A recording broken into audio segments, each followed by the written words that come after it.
इस वॉलेट के अंदर मेरे सारे बिटकॉइंस हैं। पर क्या ये सही में पॉसिबल है? आज हम बात करने वाले हैं क्रिप्टो वॉलेट्स के बारे में। Custodial wallets, non custodial wallets क्या होते हैं और कैसे एक वॉलेट, एक सिंपल सा wallet, not this obviously, but कैसे एक वॉलेट, मेरी बहन ने दिया है, बहुत अच्छा लगता है वो, थैंक यू काव्या। कैसे एक वॉलेट के अंदर हम अपनी क्रिप्टो करेंसी स्टोर करते हैं। तो हाँ वीर, तो सुन, आज हम बात करने वाले हैं क्रिप्टो वॉलेट्स के ऊपर। वॉलेट बेसिकली होता क्या है? एक वॉलेट एक टूल है जिसमें हम अपनी क्रिप्टो करेंसी स्टोर कर सकते हैं, किसी को भेज सकते हैं या फिर किसी से ले सकते हैं ऑब्वियसली। एक वॉलेट क्या है? वॉलेट एक टूल है जिसमें हम अपनी क्रिप्टो करेंसी स्टोर कर सकते हैं, किसी को भेज सकते हैं या से किसी से रिसीव कर सकते हैं। तो वॉलेट वर्क कैसे करता है, बहुत माइन्यूट डिटेल्स में जाने वाला हूँ मैं, तो आपको अच्छा भी लगेगा और समझ भी आएगा। अब जैसे हमने पढ़ा ब्लॉकचेन के बारे में, डिफरेंट टाइप्स ऑफ ब्लॉकचेन्स होती हैं। इथीरियम ब्लॉकचेन है, सोलाना है, बिटकॉइन है, एवैक्स है, बहुत सारी ऐसी ब्लॉकचेन्स हैं। तो इन सब ब्लॉकचेन की एक प्राइवेट की होती है जिसको सिर्फ आप एक्सेस कर सकते हो। अब ये प्राइवेट की बहुत सारी हो सकती है। सोलाना ब्लॉकचेन के लिए एक प्राइवेट की हो सकती है, इथीरियम के लिए हो सकती है, बिटकॉइन के लिए हो सकती है। बेसिकली क्या हो रहा है, ये बिटकॉइन की ब्लॉकचेन है, सोलाना की ब्लॉकचेन है और चलो इथीरियम की भी ब्लॉकचेन है। उसके अंदर जो ब्लॉक्स हैं, उस ब्लॉक के अंदर आपकी क्रिप्टो करेंसी स्टोर है और उसके लिए आपके पास एक प्राइवेट की है। वो प्राइवेट की क्या होती है? 56 हेक्साडेसिमल का एक नंबर होता है और तीनों के लिए अलग प्राइवेट की होगी। ठीक है, थोड़ा थोड़ा समझ आया? तो मतलब अगर मेरे को इथीरियम स्टोर करना है तो वो बिटकॉइन ब्लॉकचेन में नहीं होगा, वो इथीरियम ब्लॉकचेन में होगा। मेरे को आर्बिट्रम ऑप्टिमिज्म करना है तो भी इथीरियम ब्लॉकचेन में होगा, क्योंकि आर्बिट्रम और ऑप्टिमिज्म इथीरियम ब्लॉकचेन पे ही बने हैं। अगर मुझे बिटकॉइन स्टोर करना है तो वो बिटकॉइन की ब्लॉकचेन में होगा, उसकी एक अलग प्राइवेट की होगी। अगर मुझे पॉलीगॉन मैटिक स्टोर करना है, जो कि एक इंडियन क्रिप्टो है, नॉट इंडियन बट बोल सकते हैं, अगर मेरे को पॉलीगॉन मैटिक स्टोर करना है तो वो पॉलीगॉन मैटिक की ब्लॉकचेन में यूज होगी, स्टोर होगा, और वहीं से हमें एक प्राइवेट की मिलती है। अब ऐसे जितनी ब्लॉकचेन्स हैं उतनी प्राइवेट कीज आ गई। अब अगर मुझे प्राइवेट कीज एक्सेस करना है तो मेरे पास है एक सीड फ्रेज। सीड फ्रेज क्या होता है? Basically it's a password, but यहाँ इसकी बहुत अहमियत है। अगर आप अपना सीड फ्रेज भूल गए तो यू आर डन फॉर, कुछ नहीं हो सकता, इतनी सिक्योरिटी है। जैसे 12 या 24 वर्ड का एक पासवर्ड होता है जिसको हम सीड फ्रेज बोलते हैं। उससे क्या होता है, आप अपना वॉलेट रिकवर कर सकते हो। अब शुरू से समझते हैं। एक वॉलेट है, उसके अंदर अपना क्रिप्टो करेंसीज स्टोर्ड है। अब उसको एक्सेस करने के लिए हमें चाहिए सीड फ्रेज। सीड फ्रेज से हम डिफरेंट टाइप्स ऑफ प्राइवेट की एक्सेस कर सकते हैं। Wallet, seed phrase, private keys, तीनों चीज समझ गए? वॉलेट में क्या करते हैं, हम अपनी क्रिप्टो करेंसी स्टोर करते हैं किसी को भेजने के लिए या फिर रखने के लिए। सीड फ्रेज क्या है? Seed phrase basically it's a password to access our wallet और to recover our wallet. And private keys क्या है? Different types of addresses which are private for ourselves to use that particular blockchain to store our crypto currencies. ठीक है, ये तीनों चीज clear हो गई। अब कस्टोडियल वॉलेट या नॉन कस्टोडियल वॉलेट, अगर आपको ये चीज़ क्लियर नहीं हुई है तो आप शुरू से वापस से दे सकते हैं, क्योंकि मैंने 2 मिनट के अंदर एक्सप्लेन किया तो हो सकता है थोड़ा फास्ट हो, बट यही होता है एक जिस्ट में अगर हम बात करें तो। अब कस्टोडियल और नॉन कस्टोडियल वॉलेट्स क्या होते हैं?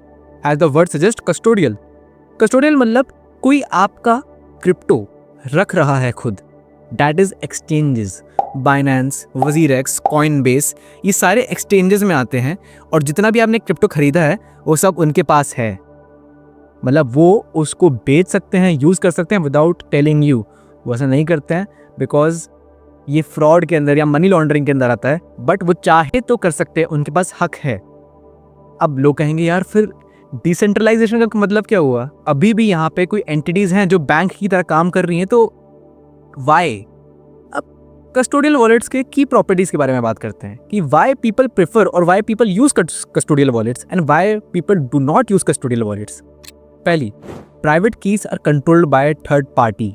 इसका क्या मतलब है? जो हमारी प्राइवेट कीज है वो हम कंट्रोल नहीं कर रहे हैं, या तो कोई दूसरा एक्सचेंज कंट्रोल कर रहा है, जैसे बाइनेंस, कॉइनबेस, वजीरेक्स। ये सब एक्सचेंजेस हैं जो कि आते हैं कस्टोडियल वॉलेट्स के अंदर। मतलब ये आपका क्रिप्टो आपके लिए सिक्योर रख रहा है। ठीक है, तो आपके पास जो प्राइवेट कीज होनी चाहिए थी वो आपके पास नहीं है, वो एक्सचेंजेस के पास हैं।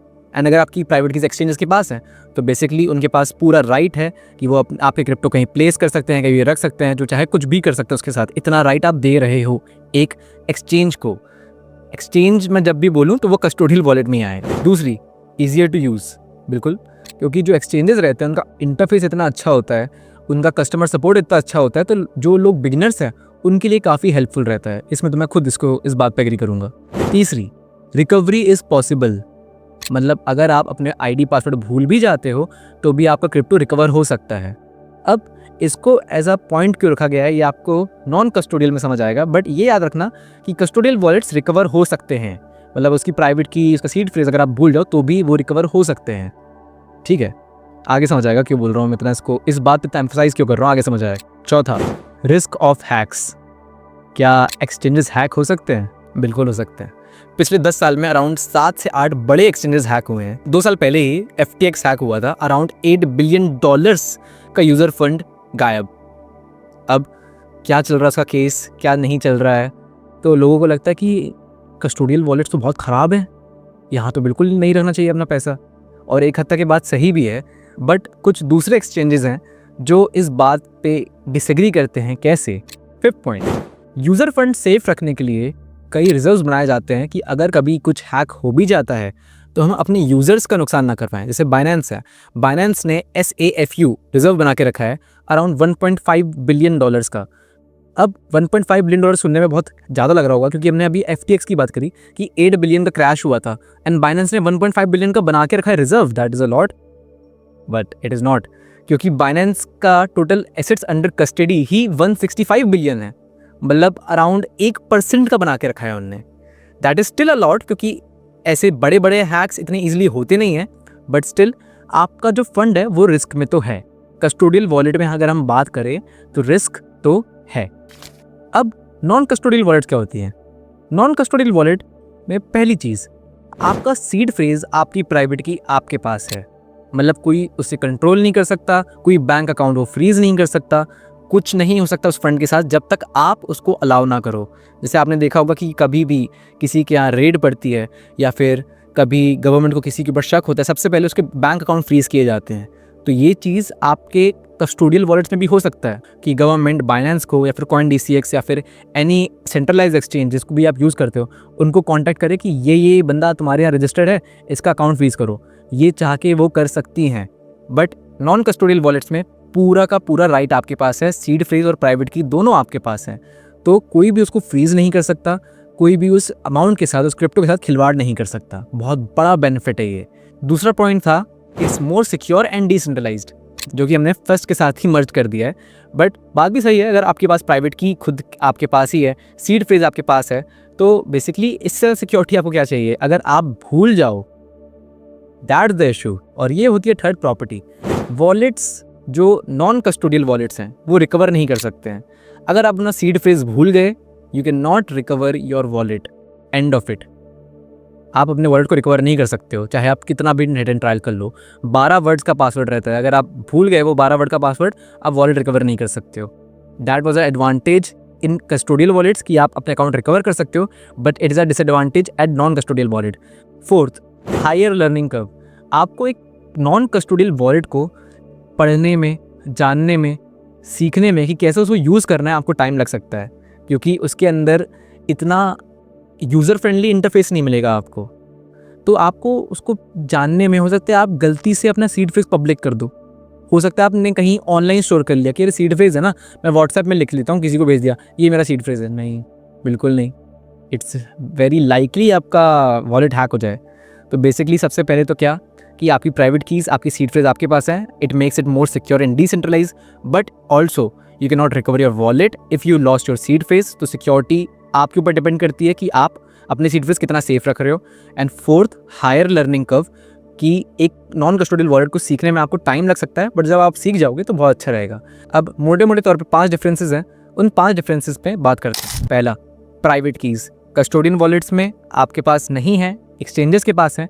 नॉन कस्टोडियन वॉलेट में प्राइवेट कीज़ आपके पास है, सीड फ्रेज भी आपके पास है। ठीक है। अकाउंट रिकवरी पॉसिबल है कस्टोडियन वॉलेट्स में, नॉन कस्टोडियन में पॉसिबल नहीं है अगर आप अपना सीड फ्रेज भूल जाते हो तो। तीसरा, कंट्रोल ओवर फंड्स, जो कि लिमिटेड है कस्टोडियल वॉलेट्स में, और यहाँ पे फुल कंट्रोल बोल सकते हैं, अनलिमिटेड तो नहीं, फुल कंट्रोल है। चौथा, सिक्योरिटी, एक्सचेंजेस हैक हो सकते हैं, बट यहाँ पे अगर हम बात करें तो पर्सनल सिक्योरिटी, आप कितना अपने सीड फ्रेज को सिक्योर रख सकते हो ये आप पे डिपेंड करता है। स्टिल अगर कोई मेरे से पूछे मैं क्या प्रेफर करूँगा, मैं नॉन कस्टोडियल वॉलेट प्रेफर करूँगा। पांचवा, ईज ऑफ यूज़, मैं यूज़ भी कर पा रहा हूँ कि मेरे को सीखने ही सीखने में टाइम निकल गया। तो जो कस्टोडियल वॉलेट्स रहते हैं उनको आपको ज़्यादा नहीं सीखना पड़ेगा, आप इजीली यूज़ कर सकते हो। बट जो नॉन कस्टोडियल वॉलेट्स रहते हैं उनको सीखने में आपको थोड़ा टाइम जा सकता है कि कैसे इसको ऑपरेट करना है। तो ये थे वो 5 डिफरेंसेस कि कस्टोडियल और नॉन कस्टोडियल वॉलेट्स क्या होते हैं और एक वॉलेट क्या होता है। बट कोई अगर मुझसे आज पूछे कि आप क्या प्रेफर करोगे, तो मैं नॉन कस्टोडियल वॉलेट प्रेफर करूँगा, क्योंकि मैं इस फील्ड में अब इंटरमीडिएट या एडवांस लेवल में आ गया हूँ। बट कोई अगर बिगिनर मुझसे पूछे तो मैं उसको ऑब्वियसली कस्टोडियल वॉलेट्स ही सजेस्ट करूँगा, क्योंकि वो एटलीस्ट बाय या सेल करना खुद कर पा रहा है, उसको समझ आ रहा है कैसे करना है। अब नॉन कस्टोडियल वॉलेट्स में मुश्किल होती है, मुझे भी सीखने में टाइम लगा कि क्या है फैंटम वॉलेट, क्या है मेटामास्क। इंटरफेस भी बहुत ही सिंपलिस्टिक है कि मैं कहाँ ढूंढूँ क्या ढूंढूँ, दिक्कत बिल्कुल होती है। तो बिगिनर्स के लिए custodial wallets is very good. And अगर आप थोड़ा कम अमाउंट का या फिर शॉर्ट फंड ट्रेड कर रहे हो तो अच्छी बात है, आप कस्टोडियल वॉलेट यूज़ कर सकते हो, क्योंकि ऐसा भी नहीं कि हर हफ्ते ही हैक हो रहे हैं, इतना भी नहीं होता है। बट अगर आपका पोर्टफोलियो बड़ा है या फिर आप एक इंटरमीडिएट फिर एडवांस लेवल में आ गए हो तो you should shift to non custodial wallets, क्योंकि वो बेटर है, सेफ है और मोर डिसेंट्रलाइज्ड है। And as the saying goes, not your keys not your crypto. Signing off, मिलते हैं अगली वीडियो पे। पर भाई ठीक है, बिटकॉइन, ब्लॉकचेन, तुम्हारा वॉलेट सब समझ लिया, खरीदना कैसे है इस वीडियो में देखो।